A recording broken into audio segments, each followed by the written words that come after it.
தொழிலாளர் நண்பர்களுக்கும் என் இனிய மாணவர்களுக்கு வணக்கங்கள். 37 ஆண்டுகள் சிறப்பான முறையில் பணியாற்றி பணி நிறைவை காண்கின்ற திரு ராஜேஷன் அவர்கள் இந்நாளில் வாழ்த்துப்பா வழங்கிட அவர்களின் சார்பாக வணங்கி வாழ்த்துகிறேன். அண்ணா, நீங்கள் ஓய்வெடுக்க நினைக்காமல் உதய சூரியனை போல் தினந்தோறும் உழைத்துக் கொண்டிருங்கள். அண்ணா, நீங்கள் வெள்ளை மனம் கொண்டவர், பிள்ளை குணம் பெற்றவர், ஆண்பால் பெண்பால் என பாராமல் அன்பால் நிறைந்தவர். அதனால்தான் நீங்கள் மதுரைக்காரர். நன்றி.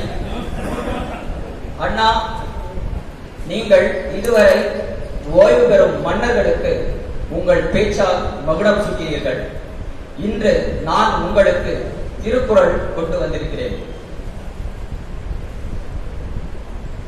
காட்சிக்கடியன் கடும் சொலரன் அல்லனே மீக்கூறும் மன்னன் நிலம். காட்சிக்கடியன் கடும் சொலலே அண்ணலே மீக்கூறும் மன்னன் நிலம். இது பொருள் என்னவென்றால், ஒரு மன்னன் மக்களால் காண்பதற்கு எளியவனாகவும் எவர் மாட்டும் கடும் சொற்களால் பேசாதவனாகவும் இருப்பானால் அவனது குடிமக்கள் அவனை மிகவும் பாராட்டிக் கொண்டே இருப்பார்கள். அப்படியே நானும். இவர் பெற்றோருக்கு நல்ல மகன், குழந்தைகளுக்கு நல்ல தகப்பன், குடும்பத்திற்கு குடும்ப தலைவன், நமக்கு முன்னாள் சங்க தலைவன்.